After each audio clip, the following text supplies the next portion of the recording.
Ask you, what was the biggest thing coming into this season that you wanted to work on the off season of really honing in on your skills and really doing whatever you could to gain that confidence as a number one or number two starter?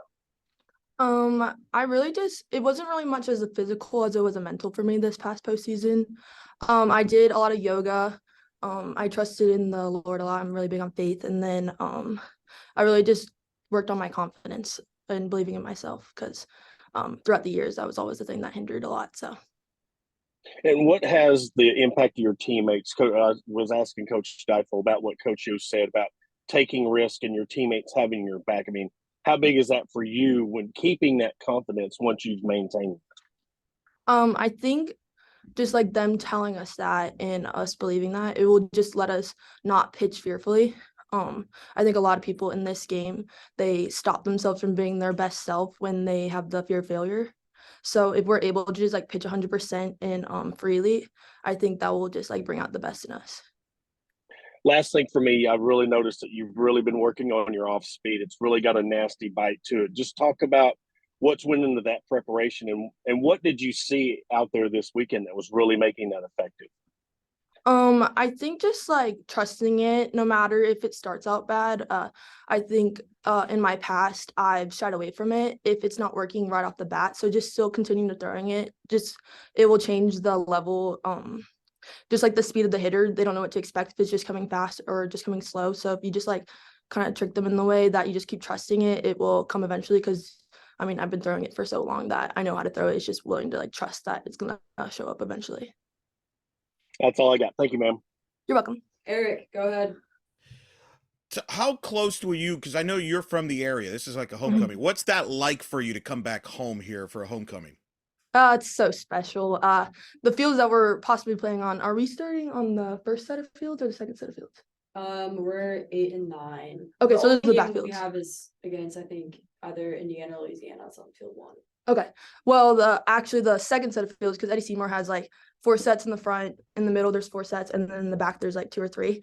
The second set was actually where I won my first ever championship in 10 years. So it's just very special. And then I went and played a bunch of tournaments there my entire life, and then I actually tried out for the US team there. So it's just really cool just to, like, have a familiarity with that field. It holds a very special place in my heart. How far were you, raised or born, lived from that stadium? I lived about probably 30 minutes. When we'd have 8 a.m. games, probably 25. It's very close, and yeah, it's very easy drive for my family and I.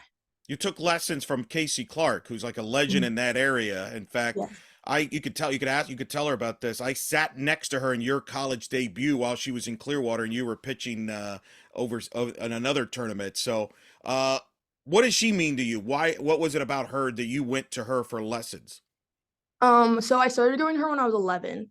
The only reason why I got it, she's been jam-packed with lots of good pitchers for a very long time, respectfully. And someone had broken their arm, and that's how I got in. And ever since, like, I've been going to her and everything. But she's just such a special person. I call her my second mom, and she's really just taught me and been like such a big role model in my life that I intend to keep her in my life even years past softball. So. What was it like when you got to Arkansas? Mary Half, who also was with Casey, I would assume you went through. Mary helped you kind of in the transition. I would imagine. Yes, she definitely did. I didn't necessarily know Mary. I know she's from like probably like an hour away from me, but we'd only see each other occasionally at like lessons and everything. So she definitely made it a lot easier with just like having a familiar face and just having like a familiar way of pitching as well. If I was struggling, if she was struggling, we were able to help each other out.